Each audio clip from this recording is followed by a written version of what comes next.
So Daiwi and Mira got off-screen low-diffed by Jegal. I just want you guys to let that sink in for a second and understand what I just said. We're almost at the end of God of High School. This week was episode 12, and next week is episode 13 and the finale of God of High School. Even though the season has been full of ups and downs, I'm really just thankful that we got to see an adaptation of the show, just bringing it to a lot more eyes. And I'm also gonna be really sad to see the season end, as we don't know whether we're gonna get a second season, and even if we do, it's probably not gonna be for a really long time. But with all that being said, this episode was actually really rushed.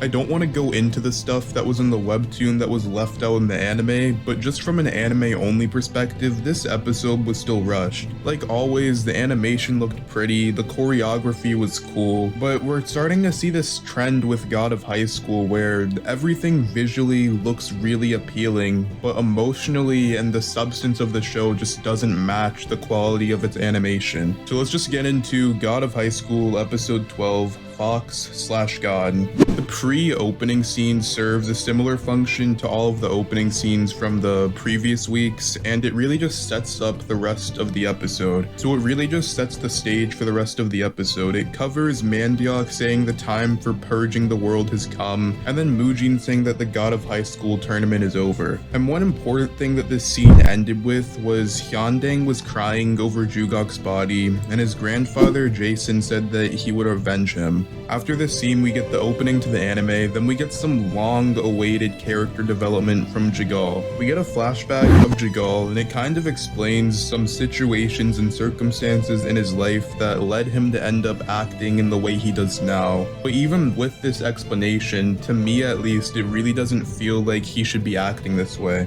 And this isn't a knock to the anime, it was like this in the webtoon as well, but it doesn't really seem like, as of now, the things that happened to him should have morphed him in the way it did. So the flashback starts with Jegal anywhere in the age from around 5 to 10 potentially, and he's separated from his mother. A wealthy businessman chose him, saying that he saw something in Jegal and he would now be the heir, taking him away from his mother forever. So Jegal now had a new father, no connections with his original parents, and he was taught by his new father that blood ties really mean nothing. You have to value winning and winning above all else, and this message really got to Jegal. He had a pretty normal life until he lost to Ilpyo, and after losing to Ilpyo, Mandiok gave him his Chariot, and Jegal ate his adopted father and took over his business. The main takeaway from this flashback is that Jegal was taught from a young age to really value winning and also to not value losers. The main takeaway from this flashback is that Jegal was taught to value winning above everything else, and beyond just that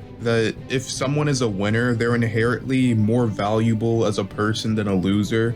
And with this mindset, it would explain why Jegal so ruthlessly just kills people and injures them, because he sees them all as losers and below him. So this served as kind of an explanation as to why Jegal acts like this, but it still just seems kind of like a weak philosophy in the grand scope of things. And then we get the fight between Jegal and Ilpyo, which continues on for last week. They start clashing, and then Jegal makes a ton of monsters with his greed eyes, but Ilpyo starts running through them, and these monsters are just like large gray blobs of mass with just red eyes and mouths everywhere, just deformed creatures. And after watching them, it just gave me more Full Metal Alchemist vibes. They remind me of the homunculus in a flask, if I'm getting that right, just like the deformed gray things in FMA. They were pretty much just the same thing in this show. Anyway, Ilpyo starts running through the monsters that Jegal makes, and we see Ilpyo just slowly devolving more and more into this monster, and fittingly behaving more and more like an animal, more specifically like a fox. We see his teeth getting sharper, his pupils go completely away, and he's just like some beast on a path of getting revenge on Jegal. And it's almost like the point of Jegal provoking Ilpyo is that he wants to prove to himself that Ilpyo is actually no better than he is. He wants to prove that Ilpyo is just as much of a monster as he is, and more importantly, I think he wants Ilpyo to realize this about himself as well. Then their fight is cut off by the big play players of the arc. We see the commissioners Q and O, they're just killing demons, and as Q kills each demon, he's just saying how much money he's getting since he's unfortunately in crippling debt. And as the commissioners are fighting, Mujin and Mandiak are also clashing. We don't really get too much of the clash here, but it's pretty much just Mujin pushing his cross, trying to hold back the quote-unquote god that Mandiak summoned. Then we cut back to the capital team, and they're just watching everything start popping off, and they really don't understand what's happening. They see demons flying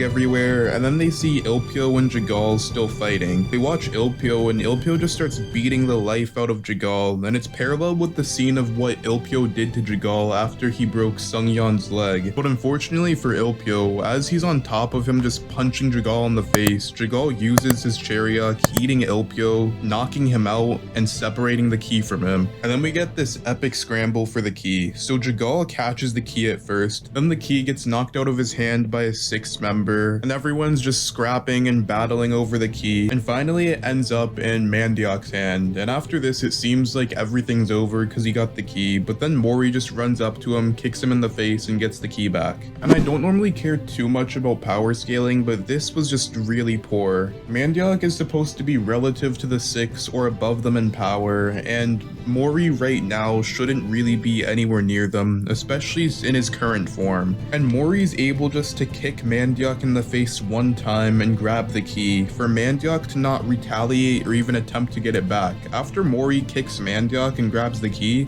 Mandiak kind of just walks away. And it's less of even a power scaling feat and more of just a story writing issue, because it doesn't make sense whatsoever that Mandiak would just get kicked in the face and just walk away from the key. Mori didn't knock him out or anything like that. Mandiak simply just decided to leave after losing the key temporarily. And after this scene, we cut to the US Army as they're watching over everything that's happening in Seoul. After watching all this chaos and destruction, they come to the conclusion that nukes will be able to destroy everything in Seoul and just end the whole conflict. The nukes don't actually really do anything, but they do play a role with the conclusion of the episode that I'll cover a little bit later in this review. So after the scene with the US Army, Mujin sees that everything's getting just a bit too complicated with the kids being there, so he teleports all of the competitors to an underground area.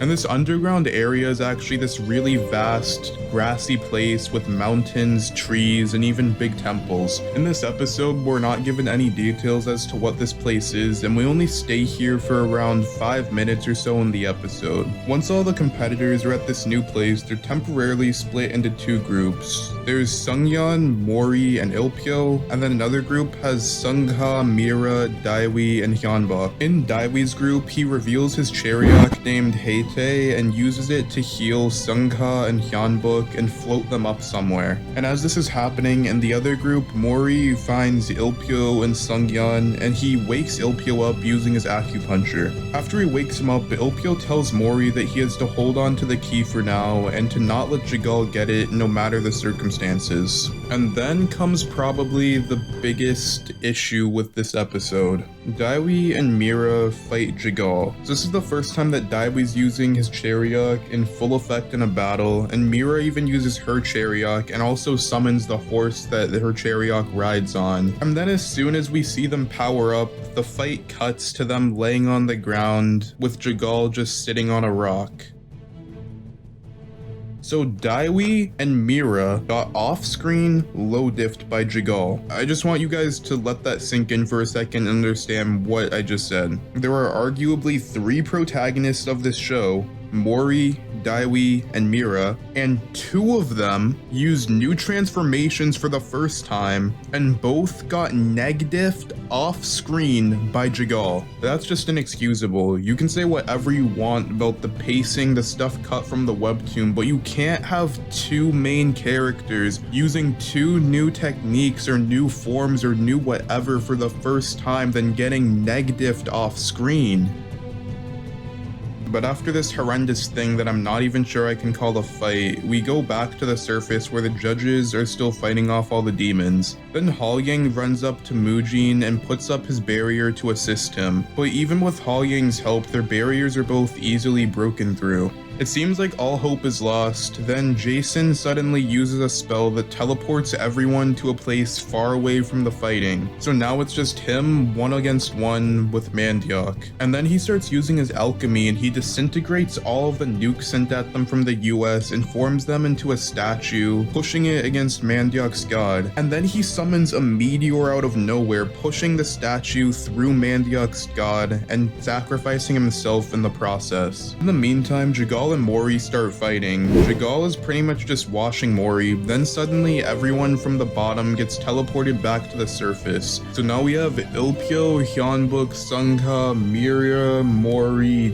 Daiwi, and Jegal all at the surface with Mujin, Mandiok, Jason, and everyone else. Then shortly after they arrive to the surface, Jegal isn't done with Mori. He picks him up, takes the key from him, and eats it. Jegal starts screaming, and then he transforms. His transformation was actually really cool and kind of creepy. As soon as he eats the key, he starts screaming, and then suddenly he's just gone. There's a baby on the ground just crawling, and it suddenly crawls up, starts forming into a regular-sized human. Then it starts flying, gathers wings, and it turns into God mode Jegal. Now, if I'm interpreting this scene right, it's kind of talking about the ascension of a human to a god. And it's not just because of the key, it's trying to symbolize a lowly baby growing and transforming into this final form of Jegal, which I thought was actually pretty cool. Then the anime ends with Jegal just staring down at Mori after absorbing the key. And as I said in the intro, I love God of High School, I love this anime, but I think it's really just missed potential. I feel like everything is fine in the anime, and from an anime only perspective, I'd probably rate this episode maybe a 6.5-ish out of 10 or so. But as a webtoon reader, I would have to rate this episode maybe like a 3 out of 10. I think it was rushed even for anime onlys, but for us webtoon readers, it was really sad to just see all this content lost. If you have any thoughts that you want to share about this episode, make sure you leave it in the comments, and don't forget to like and subscribe.